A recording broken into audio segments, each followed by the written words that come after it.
Hello, and welcome to the first virtual tour of our season. With the COVID-19 crisis, we're doing things a little differently, and our adventure treks, some of them are going to be virtual or digital because it's not safe to bring groups of people to a location and talk about things. It's not nearly the same, and we're looking forward to the time when we can do this live with a large group of you. But for now, we'll do the best we can, and we will do a virtual tour.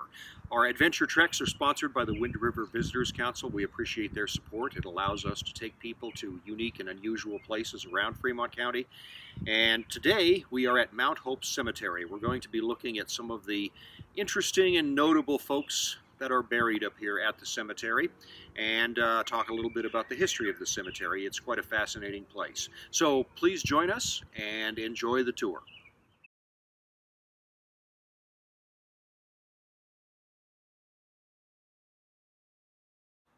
Before Mount Hope Cemetery was built up here on this ridge outside of Lander, there were a few things that were happening that we should talk about. One is that Lander was a fraction of the size it is today. Behind me you can see Lander has spilled out almost to the foot of this Mount Hope Cemetery. If we went back to the 1880s, Lander was basically 1st, 2nd, and 3rd streets down right along the river. And that's pretty much the whole town. Everything this direction was open country. Maybe a few cattle roaming around, but this would have been quite a ways out in the country. And this wasn't the original cemetery in Lander. The original cemetery actually was at where Camp Brown was located, down there on the creek, right in the center of Lander at about 5th Street, between 5th Street and 4th Street. That's where people were originally buried.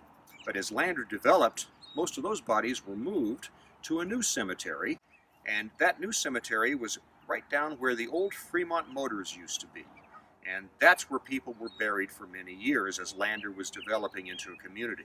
As a matter of fact, in 1879, the town ladies felt that there were way too many cattle and horses trampling over the graves, so they held a fundraiser at Coulter's Hall to raise money to create a fence to go around that cemetery, and they raised $100 and got a fence built.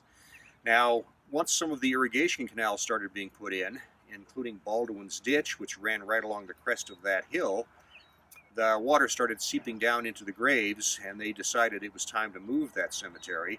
So they moved it up to this ridge on the other side of the road and much higher, and that becomes Mount Hope Cemetery. So we're actually standing in the original part of the cemetery. Today, the Mount Hope Cemetery actually sprawls and is fairly large. In 1880, when it was first opened, it was really just this one section to the east, kind of at the height or the top of the ridge. And it was actually run not by the city or any municipality. It was actually opened by the International Order of Oddfellows. They opened the cemetery and ran it as a public service, but their primary focus was for their membership. That was a fraternal organization, a Masonic organization, and they opened the cemetery as a public service, but also as a place to bury the members of their organization. So this was the original part of the cemetery. Beautiful spot, actually one of the best views of the mountains and the valley that you can get, and this is certainly a popular spot to come on the 4th of July and watch the famous Lander fireworks, because you can see the whole valley from up here. So this is the original section. The first documented burial was a young boy in 1880. We're standing in front of the Amoretti Mausoleum, a very distinct monument here at Mount Hope Cemetery. It's really only one of 2 big mausoleums here at the cemetery, made out of native granite, hand-hewn. Most of it came out of Sinks Canyon. Amoretti is a fascinating person and one of the most significant people in Lander's history. Eugene Amoretti Sr. was born in Italy, made his way to America during the California Gold Rush, spent time there, eventually came out to the Sweetwater Mining District at South Pass. Amoretti started out as a miner, but decided very quickly that could make a lot more money selling things to miners. So he opened general stores, restaurants, supply depots for the miners and sold goods to the miners, and actually made a considerable amount of money doing that. He also ran a stamp mill, which is the machine that crushes the ore to get the gold out of it, and he took a percentage of the profits from that. So Eugene Amoretti was a very, very smart businessman, knew what he was doing, and made a lot of money in the selling supplies to the miners up at South Pass. As the gold boom died down, Eugene Amoretti, like many people at South Pass, moved down into the Lander Valley and threw his lot in down here. He opened again a general store here in Lander. He opened the first bank in Lander. He bought a lot of property, was a prominent landowner here in the valley. Was also involved in the cattle industry, the sheep industry. He was also involved in the tourist industry. He was very aware that people wanted to come and see this area. Eugene Amoretti was elected the first mayor of Lander when it became an incorporated town in 1890. He donated land to have the courthouse built, the library built, several of the local churches built. He was a very, very community active-minded man and did a lot to help Lander grow. Another fun story about Eugene Amoretti is his relationship with Butch Cassidy. Butch Cassidy is a name that's going to pop up occasionally here as we talk our way through the cemetery. He was actually a very prominent figure in Lander's history. He lived here in this area for about 4 years. When he was living here in Lander, he hadn't really started his major career as a criminal. He'd done a few small things, but he became the famous bank and train robber after he left Lander. But he was in this area for about 4 years, was very well acquainted with many folks here, including Eugene Amoretti. Matter of fact, he worked for Eugene Amoretti on Eugene Amoretti's ranch up near DuBois. He also kept his money in Eugene Amoretti's bank. There's a story, and it's just a story, but it's a fun one, so we'll share it with you, that Eugene Amoretti's bank was never robbed during the outlaw era. And the story is it's because of his relationship with Butch Cassidy. We're standing in front of the Tweed marker here at the Mount Hope Cemetery. William Tweed, another very significant character in the history of the Lander Valley. He was an Englishman who moved to America in 1859, originally settling in Wisconsin, where he worked in the lumber mills there. He heard about the gold strike at South Pass in 1867 and decided he was going to come west. So he packed up his family and he headed to South Pass. Got to South Pass and decided that gold mining wasn't for him. And he decided that he would actually rather be a farmer. So he settled in the Red Canyon area just below South Pass and opened an extremely successful farm, primarily focusing on crops like potatoes and things that the miners could eat, but he also was one of the very first people in this area to get into the sheep business. Sheep were very, very important food product in those days, as well as the wool, because the wool was used for almost all clothing. Cotton wasn't very common, certainly not in the West. Wool was. So sheep were a very valuable animal to raise, and Tweed had the first significant sheep herd in this area. He supplied the miners up at South Pass as long as the mine was running, and then once Lander became an established community, he began to supply the merchants in Lander with produce and sheep and wool. We're standing in front of the Baldwin marker here at the Lander Cemetery at the Baldwin family plot. The Baldwin family is very significant in the history of the Lander area.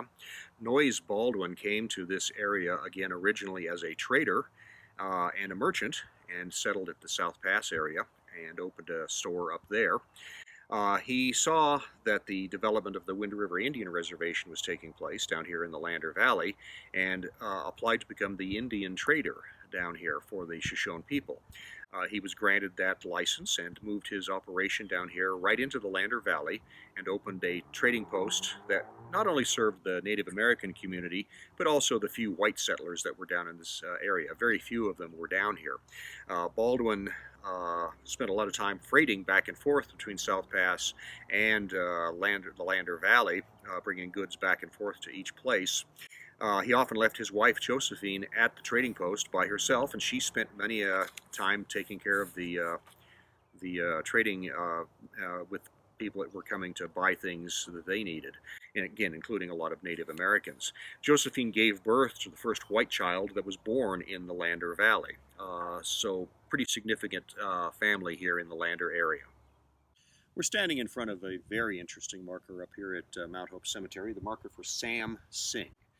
Sam was a Chinese man born in Canton, China in 1859. He was educated as a geologist in China, made his way to America to become part of the California Gold Rush, eventually works his way eastward and ends up at the Sweetwater Mining District up at South Pass, as did many of the people that ended up living in Lander. Sam wasn't super successful working in the gold fields, and by the time he got there, most of the gold boom had passed. So Sam moved down into the Lander Valley, like a lot of people did. He opened up a variety of different businesses. He ran a Chinese laundry for a very, very long time. He opened a restaurant, had a number of business interests. He bought a lot of property in the Lander Valley, became a very successful landowner. But he was also trained as a geologist, and he started exploring the area around here and saw the very strong potential for oil. He bought up many of the lots around the area called WIPO, which becomes a very prominent oil-producing area. And Sam made a great deal of money in the oil industry, leasing his plots to oil men who struck oil out at WIPO. Sam was a much beloved figure in Lander, and he was a very strong promoter of the town. He really was interested in getting sidewalks in Lander, cement sidewalks, not wood boardwalks, which was what most of the town did. It was one of his contributions to the growth of Lander. When he died, his obituary read that he was one of the most beloved and respected and good citizens of Lander. Another notable figure we're going to talk about today is Fred Noble. And this is his family plot behind me. There were quite a few in his family, and the plot is marked by this large Celtic cross. Fred Noble is one of several people that came to Lander from Sackett's Harbor, New York. He came out here in the mid-1880s to get into the sheep business. He was a very young man. He was only 17, but he came out here, invested in sheep, and became extremely wealthy. The sheep industry was enormous in Fremont County at that point. Much more money being made in the sheep industry than the cattle industry. As a matter of fact, most people were in the sheep business because that's where the money was. Cattle was a sidelight at best. Fred made an enormous amount of money raising sheep. He also expanded outwards and started investing in other things too. He was a very smart businessman, like a lot of these early Lander residents were. He invested in the stock market heavily and did extremely well in the stock market. His wife tells a story that by the age 30, he didn't have to work unless he wanted to. And pretty much he wanted to. He kept active, was a very prominent member of the Lander community, was involved in a number of businesses. He opened one of the earliest and largest lumber yards in Lander, along with a man named Brower. He called it Brower Lumber Yards. Noble also got in the coal business. Once coal became an issue over at Hudson, he invested heavily in the coal industry and made a lot of money in that industry. He went into business with a couple of people, including H.O. Barber, and built the Noble Hotel on the corner of 3rd and Main, which still stands, a beautiful prominent structure on Main Street in Lander, and it was named after Fred Noble since he was one of the primary investors. Fred lived most of his life in Lander, although as he got older he started spending his winters in California or Florida. But he and his family always came back to Lander in the summers, and Fred is buried up here at the Mount Hope Cemetery. We're standing at the marker for the Cheney family. Irvin Cheney was a very significant figure in the early history of Fremont County. He was born in New York in 1844. When the Civil War broke out, he joined the Union Army. He fought at some of the bloodiest battles of the Civil War, including the Battle of Gettysburg. He was badly wounded at the Battle of Malvern Hill, and while he was convalescing from that, he actually shared persimmons with President Abraham Lincoln and talked to Abraham Lincoln for a while. After the war ended, he stayed with the military and became a guard for the workers on the Union Pacific Railroad as they worked their way west. And that's what brought him to the Wyoming Territory. He heard about the gold strikes up at South Pass, and he left the military, went up to South Pass, and opened a blacksmith shop. While he was in the service of the Union Army, he learned two trades. Besides being a soldier, he learned how to be a blacksmith, very important trade in those days, and he was also a dentist. So your local blacksmith often was your local dentist as well, and Irvin Chaney served both of those functions up in the Sweetwater Mining District. Once the gold mines faded out, he moved down into the Lander Valley, opened a blacksmith shop and dentist office in Lander. His blacksmith shop actually stood on the site of where the Maverick gas station is today. The Chaney family was very prominent in Lander and had many children and grandchildren and great-grandchildren, and the descendants of the Chaney family are still active in Lander. We're standing in front of the Lanigan family plot and markers. Edward Lanigan is one of the more colorful stories we're going to talk about today. He was quite a character and had quite an adventurous life. He was born in Ireland, emigrated to America, and actually settled in the state of Connecticut. He was trained as a tailor, and that's what he did for much of his early life, but he got wanderlust pretty early and decided he wanted to go west. When the Mexican-American War broke out, he actually went as a 16-year-old and served with the U.S. Army against the Mexican Army in that conflict. After the Mexican-American War ended, Edward moved back to Connecticut, continued his work as a tailor. It was at that time that he met his wife-to-be, Anne Jane O'Reilly, who was another emigrant from Ireland who had moved to the States to start her life. They got married, started having children. About that time they moved to New York for a period of time, and then they decided they would go to California, like a lot of people were doing at that time. As opposed to going across the Oregon Trail, the Lanigan family took a boat around the Horn all the way to California, which was a very long journey in those days. They settled in Eureka, California, and took up, again, tailoring and working miscellaneous different jobs. About that time, the Civil War broke out, and Edward wanted to serve, and he wanted to serve with the Irish Brigade, which was in the east. He volunteered for the Army and headed east to serve.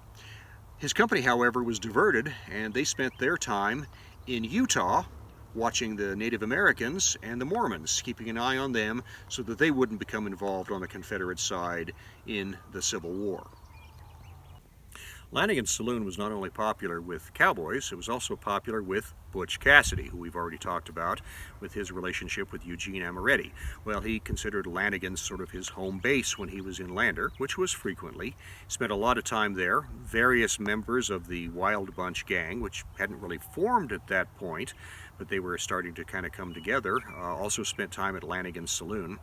It's about this time that Butch starts getting on the wrong side of the law, and there is another story. Again, whether it's true or not, we're not 100% sure, but it's a neat story, so we'll share that as well. There's a story that Butch and a couple of his partners were hanging out at Lanigan's at the bar, and somebody said there's a sheriff's posse on their way. Well, Lanigan always let Butch tie his horses up in the back of the saloon instead of in the front of the saloon, because Butch was trying to be discreet. So Butch and his pals hightail it out the back of the saloon, hop on their horses, and head up through Poposia Canyon, today it's known as Sinks Canyon, and escape the law. The sheriff comes in looking for Butch, and the bartender says, nope, no Butch is here. So, again, maybe it's a true story, maybe it's not, but it is a story that is told around the Lander area. The other large mausoleum in Mount Hope Cemetery is the one behind me, and that belongs to the Earl family. So Fred Earl came to Lander very early in his career. He was another one of those people that came to Lander from Sackett's Harbor, New York. A number of people came to the Lander Valley from that area, most of them to make a new start in the West. Fred came here again originally and got into the sheep business early. Did very well in the sheep business, made a great deal of money. He was a very smart investor as well. He also invested in a number of businesses. He built the Earl Building on Main Street, which is still standing on Main Street in Lander. And in the Earl Building, he opened a bank. became a very successful bank. He also had offices for other professionals in the Earl building. He did very well for himself. Again, made a lot of money in business and in sheep and in other investments that he made. Fred Earl made a great deal of his money in the stock market. He was a very canny investor, did very well, but he was also a very smart man. He saw the Great Depression coming and actually sold almost all of his stock before the great crash that brought on the Great Depression. So he managed to save a great deal of his money. Interesting story that he didn't lose all of his fortune in the Great Depression, as many people did. His bank stayed solvent, as opposed to many banks in the country who went under. Again, very smart man. Did a lot for the community of Lander. He was a very strong promoter of the community. Did a lot to help grow the town of Lander. Something that people notice when they come to visit Mount Hope Cemetery are these very distinct tree stump headstones. They're very common throughout the cemetery, and there is actually a really interesting story behind them. They were erected by a group called Woodmen of the World, which was a fraternal organization created in 1890. It was modeled on the Masonic model of organizations, and one of the benefits of being a member is you got a headstone out of the deal when you passed away. So if you paid your dues, did all of your fraternal obligations, at the end of your life, you got a concrete tree stump headstone. Woodsmen of the World is actually still in existence. It's based out of Omaha, Nebraska. They don't do the headstones anymore. They do service projects around the country. But these headstones were very popular from about 1890 to 1920. And again, you will see them frequently in the Lander Mount Hope Cemetery. The Woodmen of the World headstone typically had symbols of the organization on it, similar to this right here. This is Latin, and it translates to, "Though silent, he speaks." The adults got about 4 to 5 foot high tree trunks, but the children's headstones were 3 logs stacked together, again, made out of concrete. We're standing here at Mount Hope Cemetery in front of a marker that is actually not dedicated to an individual person or family, but an event. This is the USS Maine Memorial here at the Mount Hope Cemetery. The USS Maine was a battleship that was blown up in Havana Bay, and it precipitated the Spanish-American War. The battleship was down there in Cuba to protect American interests against the Spanish, who were trying to take over Cuba, or reestablish control over Cuba. Over 200 sailors died in that explosion. None of them were from Lander, but many communities all across America erected memorials to those sailors who died. This was a fairly pivotal event in the history of America at that time, and a lot of people said, "Remember the Maine." That became the rallying cry for that war. Lander was one of many communities that put up a monument to honor the sailors who died in 1898 at the explosion of the Maine.